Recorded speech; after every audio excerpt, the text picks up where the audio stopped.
All right, good morning, folks. Hard to believe we're in the final stretch here, already lecture 30 today. Only a couple weeks left. I sent an email around. I'm sure you already received an email anyway about doing student opinion survey stuff. This is all I can see about the student opinion surveys. I know what percentage of the class has completed it, and I can track that over time. This was the percentage completion sometime yesterday afternoon. I didn't update it since I sent the email out, but it was about 10% before I even sent the email. So thank you to those who already went through and completed the survey. If you haven't completed the survey yet, you can just scan that QR code. It will take you straight there. You can do that now, or you can look at the slides later, or you can find the link in the email that I sent you yesterday about completing the student opinion survey. So I'll bring it up from time to time. The more data, the better. I do take these things seriously, and it goes in my official file as well for promotion and assessment and that kind of business. So far in this course, we've talked about a lot of things, but we're currently talking about flexural members. We spent 3 lectures talking about bending strength, and so we looked at the bending strength of braced beams, and as long as the section class was 1 or 2, we got the full plastic moment resistance. If it was class 3, we got yield moment resistance. For unbraced beams, we still have to know what the class is, but we also have this other phenomenon that can govern the bending strength, and that's the lateral torsion buckling of a beam. When the top flange goes into compression, the top flange kicks sideways and twists the section, and we calculate the elastic resistance to torsional buckling with that equation. And depending on how short the unbraced segment length is, we can get a little bit closer to plastic moment resistance, and for really short unbraced segments, we can force the full plastic section resistance if we've got a class 1 or 2 section. Last day we talked about omega 2 and L, and for the most part we're going to be looking at girders in this class that are braced by the joists at intermediate points. Omega 2 depends on the shape of the moment, and L is just the spacing in between the brace points by the joists. Today we're going to start talking about the shear strength of our beams, and we already talked about shear stress a little bit back on assignment 0. We're going to focus only on one lecture on calculating the strength of steel beams in shear, and basically the goal is to make sure that the factor strength is bigger than the factored shear force acting on our section. Okay, so today is all about shear resistance of steel beams. We're going to focus mostly on wide flange sections, a little bit of information on shear strength of HSS, but for the most part we use wide flange sections as beams to carry shear moment, and so we're going to focus on these I shapes more than anything else. Follow along with the textbook at all. This is in section 5.8, which is just basically a section on the strength of steel beams, and you can read a bit more background in that textbook if you're not happy with all the discussion that we have in class. Just coming back here, basically we're looking at the shear resistance of joists and girders. One of the other important things that I highlighted on these floor plans at the start of the term was we don't design the connections often as the engineer of record. If you're the connection designer, you're going to design the connection. But what we do need to provide as the engineer of record is what the factored shear force is that we've designed the beam for, so that we can give that information to the connection designer so that they can make a connection that's strong enough to transfer that shear force as well. Okay, so we're going to focus on 2 things today. That's how to calculate the shear strength of steel beams and how to specify that factored shear force on the drawing so that the connection designer can do their job.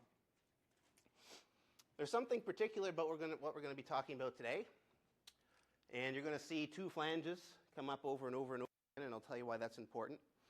But basically after this, you should be able to determine whether full yielding or plastification, inelastic buckling or elastic buckling governs the shear resistance of a beam with 2 flanges, and that might seem strange. Why are we talking about buckling when we're talking about shear?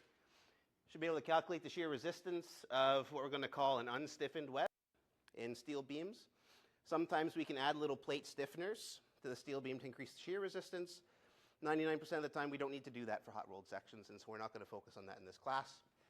And finally, you should be able to appropriately specify the factored shear forces that you designed the beam for on a sketch or of the floor plan of the building to communicate that information to the connection designer. Does anyone have any questions about why these things are important to us before we get into what they're all about this morning? Okay. Got Pull Everywhere working again, finally. little poll everywhere question here, just to get you thinking about that first learning objective, talking about buckling and stuff. What's all this business about buckling with shear and stress? We all know that slender elements buckle. Either we've got a slender column that buckles in compression, or the plate of a cross-section in compression will start to buckle. And so the more slender it is, the more likely it is to buckle. And the question is, Taylor talked about determining whether buckling, inelastic buckling, or elastic buckling is going to influence the shear strength of steel beams. Can shear stress cause the web to buckle? Think about it a little bit. Can shear stress cause a web to buckle? Answer A is no. There is no compressive stress. It's shear stress. B, yes, there's some bending, normal compressive stress acting on the web. That's the case where there's a maximum moment. Yes, there is compressive stress when there is shear stress. That's an interesting answer. And I think so, but I'm not really sure why. Maybe another 10 seconds or so for those who want to participate. I would guess there are about 10 people answering this thing this morning, which is about right. So the correct answer is yes, there is some compressive stress when there's shear stress. And that seems weird. This one's not completely wrong. We already talked about the bending compressive stress on webs. And so yes, the web does experience some bending compressive stress in the top part of the web, but we already looked at that from a section classification perspective. We calculated the width to thickness ratio for the web. And as long as the width to thickness ratio was small enough, we weren't going to get buckling of the web where we had bending stress. So we're right, shear stress is not compressive stress, but it doesn't mean we're not going to get compressive stress. When we have shear stress, we have compressive stress. And this is a throwback to fall of last year or whenever you took 2023. Can anyone tell me why you answered C, or why there might be compressive stress when there's shear stress, even if you didn't give answer C? That's all right. We'll unpack that again, but just to prime you a little bit, it has to deal with stress transformation. You did more circle stuff and stress transformation stuff at the end of CE 2023, and I'll prime you again for some of that stuff so we can talk about the strength of our webs. So before we thought webs could buckle or knew webs could buckle, again, I'll bring that up again later, back in 2023, we had these two formulae to calculate shear stress. We talked about these as well in Lab 1 for assignment 0. There was the shear stress equation that gives you the proper distribution of shear stress throughout the cross-section. And then there is an equation for average shear stress, right? V over A. And so in one case, we had tau is VQ over IT. In one case, we had V over A. And when we're looking at certain shapes, like rectangles, for example, if we keep with tau is VQ over IT, and remember how we calculate Q, basically if we want to figure out what the shear stress is right here, we would cut through the section, calculate Q based on the centroid of the cut relative to the centroid of the section.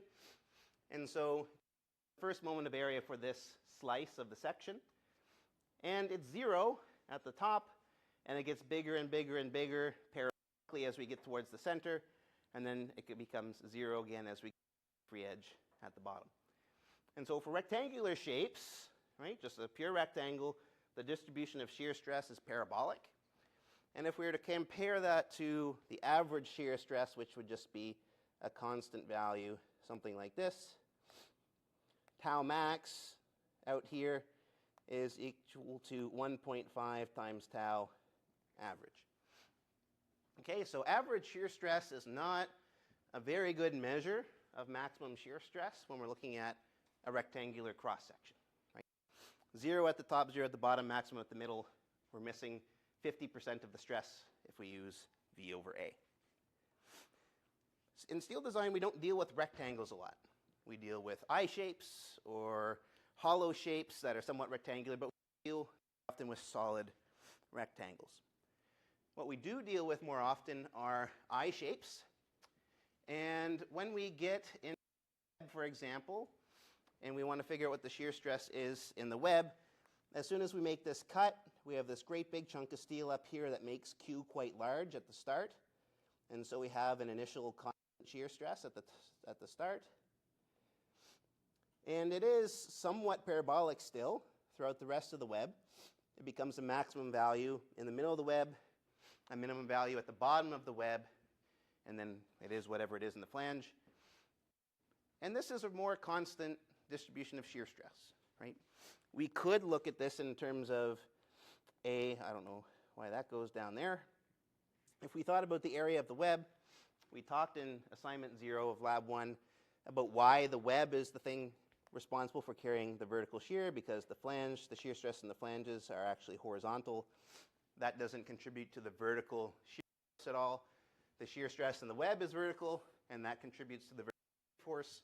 And as long as we have an I shape, and of course we're going to call it a section with two flanges, then the becomes relatively uniform.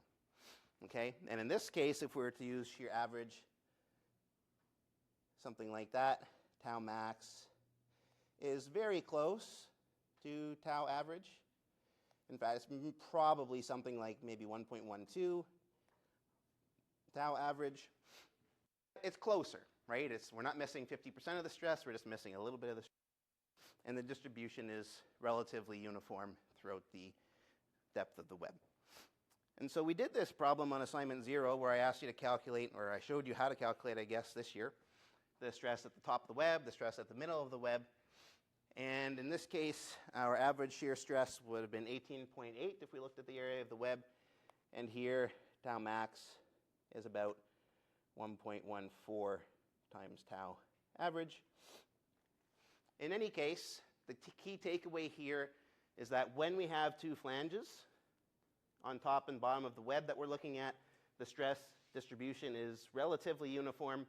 And so for the most part, average shear stress is not a very bad measure of the stress that's present in the web of I shapes. Does anyone have any questions about that concept before we continue on?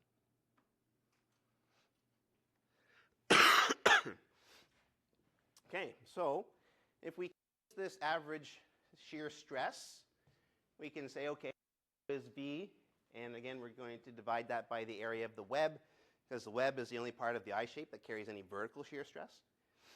So V over AW, that's the average. And let's just say it has to be less than whatever shear stress would cause failure of the web. And in this case, we want to rearrange this so we can get a shear resistance, right? And so I can take this instead, and I can say, okay, well, V over AW, or what am I going to say here? Basically, we want to know what the shear resistance is. And if we want to calculate the shear resistance, we can basically say, okay, well, that's AW times Fs, which is whatever the shear stress that would cause failure of the flanges. So if we take the failure stress and multiply it by the area of the web, force that causes that web to fail in shear. And basically, we can just slap on our resistance factor, and all of a sudden we see the equation that we saw in the first slide of the flexural members unit introduction. Okay, so because we can use shear stress as a relatively good approximation of what the stress is in the web, we can rearrange it and say, okay, whatever the stress is at failure times the area times the resistance factor will give us our shear resistance. And we can only do this for I shapes or sections with two flanges. Okay, again, the reason being is that if you lose a flange on the top or the bottom, the shear stress is no longer uniform, and this equation no longer applies to calculating shear resistance of other types of sections. Does anyone have any questions about that equation or where it might come from before we continue on with the rest of the material? Okay, so because we can approximate the stress in the web as uniform, we can calculate the shear resistance using this equation. For the most part, we think about yielding, right? And so when we think yielding of something in shear, can anyone think if, like, we're trying to prevent just yielding of the web, for example, right? We want to keep Fs to be about equal to the, what would I say, YV, like the shear yield strength. Does anyone remember an equation that we used to get shear yield strength from Fy that we're used to using? Lecture 2, bolt shear, weld shear. We talked about this quite a bit. What do I do with tensile strength to get a shear strength?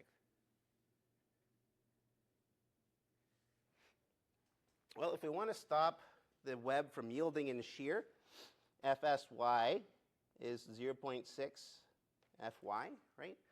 The stress that causes steel to yield in shear is about 60% of the normal stress that causes steel to yield in tension. And so for really stocky webs, we tend to try to prevent yielding of the flange, of the web. And because steel is relatively ductile, we do take advantage of a little bit of strain hardening. And so for really stocky webs, we actually take the failure stress, if we get yielding of the web, to be 0.66 Fy. Okay, the 0.6 is for shear. We add 10 to that to account for some strain hardening because the web can develop a significant amount of inelastic strain before it starts to fail. And so we have a factor of 0.66 on Fy to calculate the strength of our web in yielding. I'll come back to that in a minute. But what I want to show you now is not all webs are going to be able to yield. Sometimes the web is sufficiently thin, we're going to get buckling. And that seems kind of weird. And I'll show you a little video that I hope plays. It usually plays for me. At least if here we go. So what this is showing is force up on the section here. There's going to be a force here. And what's going on is this is how the mesh changes as it starts to buckle. Do you notice anything interesting about how the web is deforming when it buckles? Is there anything there that's interesting about how the web buckles that might lead you to think about what kind of stresses the shear stress might be able to get transformed into? Anything interesting at all? All right, well, I'll show you that in a second. The other thing I guess I can do sometimes is use the projector screen, right? If you think of this as literally paper thin, and I can try and put some shear force in it by pulling like, and if I try and pull, I'm never going to like this projector screen in shear, right? So it's going to buckle on a diagonal, something like that. And the reason for that is whenever I pull this way, yes, it's pure shear stress perhaps on the projector. But if we look at the stress orientation in a different direction, we're going to see that if we were to look at the element that we're going to be looking at in a different orientation, we'll see that the shear stress actually induces some compressive stress that we might not have been thinking about before. So in the ends of our beams, we have a lot of shear stress. There's not a lot of bending stress towards the end. The simple shear connections don't develop a lot of bending moment, and so we assume that the only stresses present here on the web are just pure shear stresses. If we take that pure shear stress, right, we can draw the stresses on what you would call a differential stress element. It's teeny tiny little square. And if we look at that and we say, okay, the shear stresses here, if we look at the resultant of the shear stresses, are kind of adding together something like that. And the other way, they're adding together something like this. And if we were to change the plane or orientation of the differential stress element, we would actually see that that shear results in principal tensile stresses and principal compressive stresses. Right? So that's kind of fun to see stress transformation actually be important later on. So basically what's going on here is the shear stress induces a compressive normal stress on the diagonal. And that's why we start to see compression causing buckling on our web. We saw an equation that was very similar to this before. This is basically a plate buckling equation. We looked at this for local buckling as well. But now what we want to know is what stress Fx causes the plate to buckle in shear. And we're using the same expression here, and if we hand wave a little bit about what the boundary conditions are, what K should be, and then knowing that for the plate and the web, T is W and B is equal to H, K times squared times Z divided by 12 times 1 minus nu, that's all a constant. And what we end up with is that the shear stress that causes elastic buckling of a web when there's a shear stress applied to it is 961,200 divided by h over w squared. Okay, so that's kind of interesting. And basically another reason why it's important that we have two flanges is that the flanges are responsible for providing the restraint right at the top edge. So the web is not able to buckle at the top edge. It's not able to buckle at the bottom edge because there's a flange here, right? That's providing some lateral restraint to the top and bottom of the web. And so not only is it important that we have two flanges to take advantage of the relatively uniform distribution, but this equation here also only applies to plate buckling problems that are restrained at the top and bottom edge. So this equation only works for shapes that have a flange at the top and at the bottom of the web. You could not use this for a WT. You couldn't use it for angles. You can only use it for shapes that have a flange at the top and at the bottom of the web that we're calculating the shear stress in. So this is kind of interesting. Basically, we say, okay, we get average stress being a decent approximation of the shear stress in our web. We can use that, and as long as the shear stress doesn't exceed the stress that would cause failure, we're good. Sometimes webs may fail in yielding, and so sometimes Fs is 0.66 Fy. Sometimes, for really slender webs, they'll fail by elastic buckling, and Fs is 961,200 divided by h over w squared. So basically what this means is stocky webs can yield, slender webs can buckle, and we have two ways of figuring out what stresses might cause each. Does anyone have any questions about those concepts before we continue on? Okay. So that brings us to how CSA S16 tells us how to calculate the resistance of webs of flexural members with two flanges. Okay, so again, two flanges is baked into what the standard allows us to do, and we've already talked about why we need two flanges to use these equations. Okay, but basically what's in S16 is the same equation that we saw before. The shear resistance is going to be our 9 resistance factor multiplied by AW times Fs, which is the stress that causes failure, or the ultimate stress. We're going to be dealing 99% of the time in this class with rolled W shapes. Okay, so when we're calculating AW, you take the depth of the section multiplied by the width of the, or the thickness of the web. That's the area that you're allowed to resist shear with. There are other shapes that you calculate the shear area differently. And so, for example, if we're looking at HSS as a beam, which we might do sometimes, but as often as we use wide flange sections, we can basically use everything within the radius. So we get one, and actually we have two web HSS section. And so in that case, we have 2 times minus 4t times t. That's the shear area. Built up I shapes, we're not allowed to go into the flange.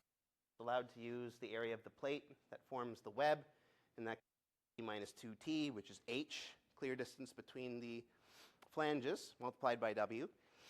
But 95% of the time in this course, we're going to be dealing with rolled I shapes, in which case the area of the web is going to be the full depth from top to bottom of flange multiplied by the thickness of the web. Okay, so the way you calculate the area of the web resisting shear depends on what section you have. 95% of the time, we're going to be focusing on these hot rolled wide flange sections.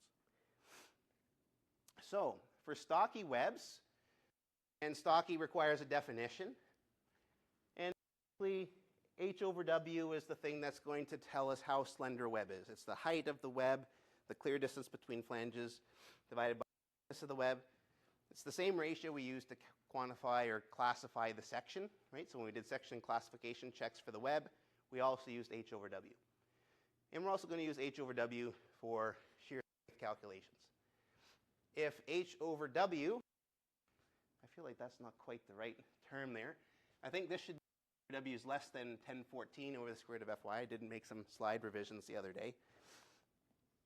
So when h over w is less than 1014 over the square root of fy, we have a really, really small h over w ratio, which means the web is really thick compared to how high it is. And as long as we meet this requirement, we get full yielding of web and shear. Okay, so when h over w is less than 1014 over the square root of fy, we have a stocky web, and we can take fs is 0.66 fy. AW is basically the same stuff, and what we use for h depends on what kind of cross-section that we're using. This is the one where that limit applies, and so when h over w exceeds 1435 over the square root of fy, that means we have a really thin web, right, becoming paper thin. If the web is really thin relative to its height, basically we get elastic buckling in that web, and we can use that equation that I showed you before. The elastic buckling stress that would cause that web to buckle is 961,200 divided by h over w squared. Okay, so far we've done the same stuff that we have already talked about. Stocky webs yield, webs buckle elastically, and we have some limits now on h over w to determine whether or not we would consider a web to be stocky or slender. Okay? Does anyone have any questions about these two bits before we continue on? Okay. We've all seen before, we've seen columns, we've seen it with beams. We don't just either get yielding or elastic buckling, right? So for columns, we saw, well, there's the Euler elastic buckling curve for elastic buckling, or there was the yield curve, but there is a transition in between where we had something called intermediate columns. Intermediate columns would buckle inelastically. Same thing for beams. We had MP, we had elastic lateral torsional buckling, and then there is a transition zone in between those two curves to account for inelastic lateral torsional buckling of intermediate beams. Likewise, we have a transition between yielding of a web, buckling of the web, and that happens when the W ratio is in between 1014 over the square root of fy and 1435 over the square root of fy. When h over w is less than this, we get plastification. Fs is 0.66 fy. When it's greater than this, we get elastic buckling. Fs is 961,200 over h over w squared. And if it's between those two values, elastic web buckling, and we have a different equation that's proportional to both the slenderness ratio for the web, h over w, and the strength of the web against yielding. This is more of an empirical equation, and so I don't know where this specific one comes from. It's possible that it just fits some data points in between these two curves. But all within this region, you have an intermediate web, and Fs is calculated as 670 times the square root of Fy divided by h over w. Okay, so inelastic we can have developing for intermediate webs. H over w is between these two limits. We calculate Fs using a different equation. We get 670 times the square root of Fy divided by h over w. And that represents the inelastic buckling behavior of that web. Does anyone have any questions about, I'll summarize first. Basically, for stocky webs, which we classify as h over w is less than 1014, we get yielding. If it's an web, it's between these values, we get inelastic buckling, and we calculate Fs using this equation. If h over w is really big and we exceed this limit, we have a slender web, and we take Fs as this equation. Okay, so the first step when you're doing shear strength calculations, you get that h over w ratio, you compare it to these limits, and you figure out what equation of these three am I going to use to calculate Fs, so I can use that to calculate my shear resistance. Does anyone have any questions about where the equations come from or how we apply them? We continue on. So one thing that's nice is, I would say, all of the W sections made from A992 grade 50 steel, all of them fall between here and here.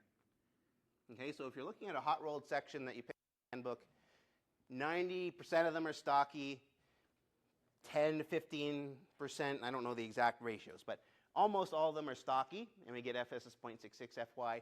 A very small percentage of them fall in the intermediate category, and we take Fs as 670 over times square root of Fy over h over w. None of the W sections in the handbook will experience elastic buckling.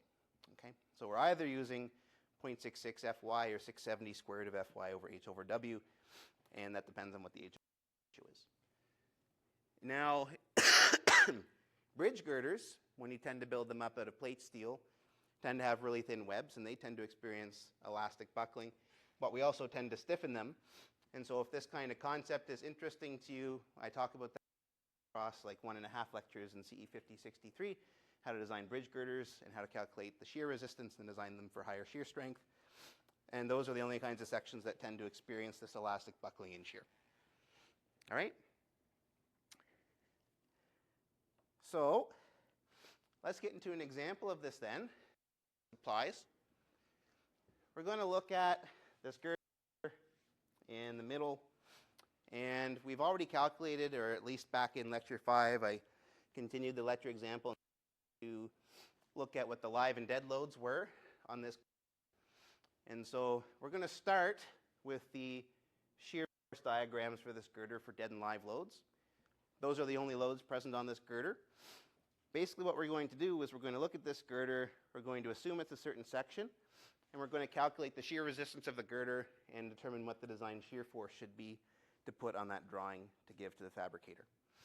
Okay, so the example is to calculate the resistance of a W530 by 92 made from ASTM A992 grade 50 steel, and to compare that to the maximum factored shear force acting on the section. So we're going to calculate VR and see whether or not it's greater than or equal to VF. And then we're also going to specify that shear strength in the drawings because that's something that you're going to have to do on your final deliverables for your project, is figure out what the factored shear force is on your joists and girders and write that number on the plan drawings. So basically the live loads present on the girder from 0.4 kPa of office load is here.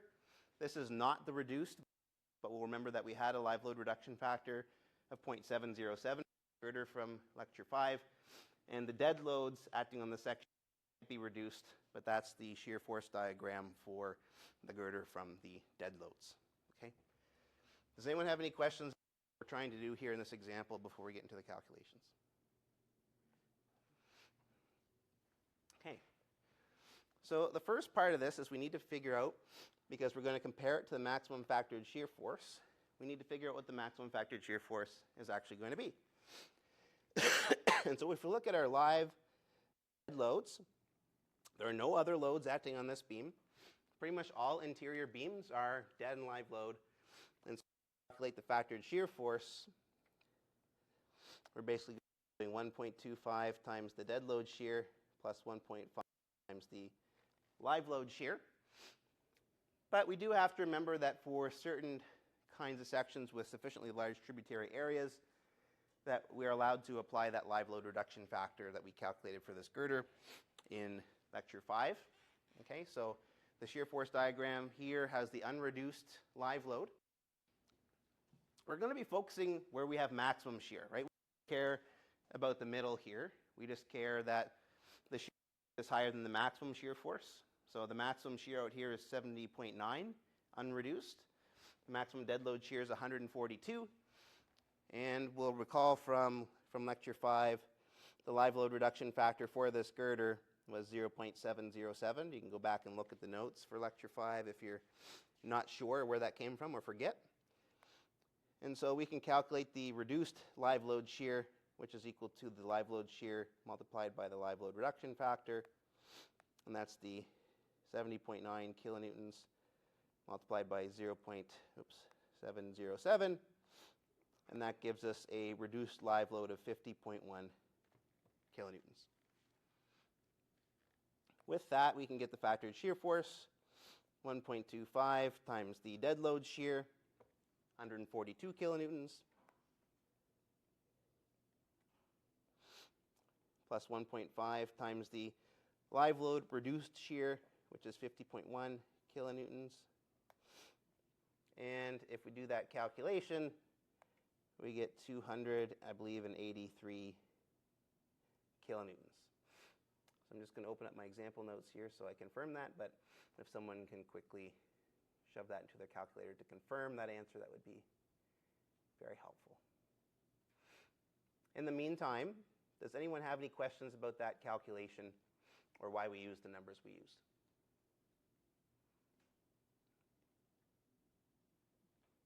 Okay. So, are you getting a different number? 252? Uh-oh. I must have used the...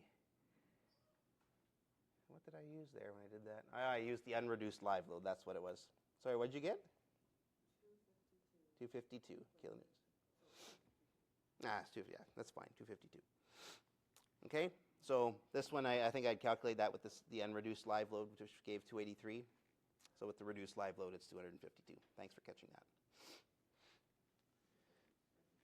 Okay, we have the factored shear force. We'll talk later about drawing that on the drawing. But now we need to calculate what the shear resistance of the web of our W530 by 92 is going to be. Okay, so basically we've got an I shape. I'm not drawing it to scale at all, but it's something like this. If you look up the properties in the handbook for this section, the ones that we definitely need are W, which is 10.2 millimeters. We need T, which is 15.6 millimeters.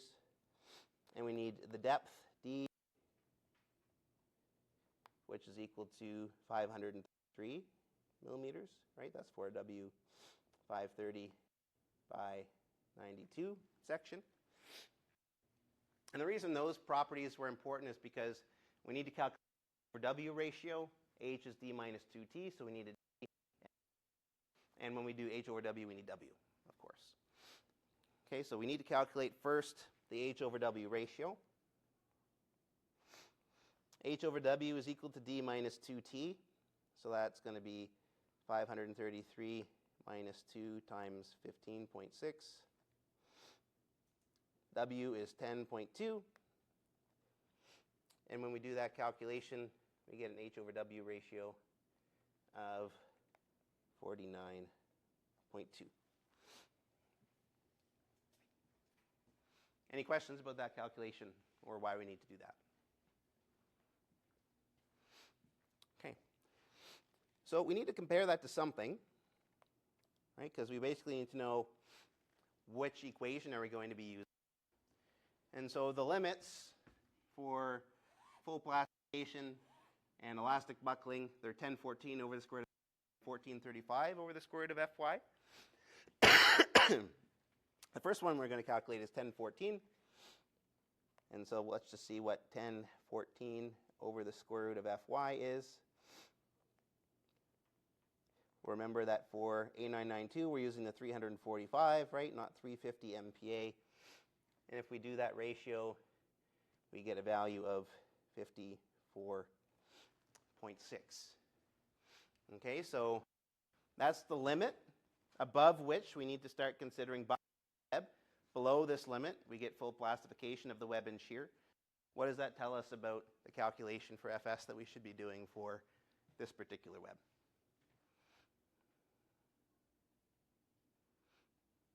Well, is 42.9 less than 54.6? Yes, right? And so basically that's telling us we're in this region, and we're going to be calculating Fs as 0.66 Fy. Okay, so our web is stocky because H over W is less than 1014 over the square root of 345. And so we're going to calculate Fs as 0.6 Fy, which is 0.66 times 345 MPa. And that gives us a value of 228 MPa. Okay, so stocky web, 66 Fy, that's 228 MPa. And we need to calculate the shear resistance as VAW Fs. Right, so we've got Fs because we know the web's stocky, we 6 Fy. We still need AW. It's a calculation, right, for hot rolled wide flange sections. Again, you can look at this image here. we're dealing with a hot rolled section. We're going to be using AW is equal to D times W. So we can take AW is DW. Coming back to the sketch here, D was 533, W was 10.2. We get 533 millimeters times 10.2 millimeters. And for AW, we end up getting a value of 5,437 millimeters squared. Okay. Because we have a hot rolled section, AW is D. These properties come from the handbook. We get 5,437. Are there any questions about that calculation? Okay, so the last step then, VR is phi AW FS. We've already determined all these values, so we get 0.9 times 5,437 millimeters squared times 228 MPa. And of course, we get a value in newtons, and whenever you see me write in kilonewtons, I'm just automatically dividing by that 1,000 to go from newtons to kilonewtons, and I end up with 1,116 kilonewtons. And if we compare that to the 252 kilonewtons that was VR, we have way more shear strength that we need, right? So we need to calculate VR. AW comes from DW because it's a hot rolled Y-flange section. FS, because we're stocky, we use 0.6 Fy. If we were slender, we'd use a different equation, but we end up with a shear resistance of 1,116. So my question is, like, is this a good design for this web? Do you think? It's what? Too thin? Too good, right? The resistance is over 1,000 kilonewtons. It's more than 4 times the shear resistance. Do you think we can do anything about that?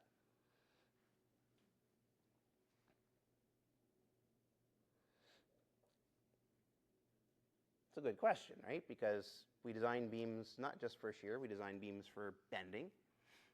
And what we're going to see, and I'll reinforce this not next lecture, but Wednesday next week, 90% of the time, beams are governed by bending strength.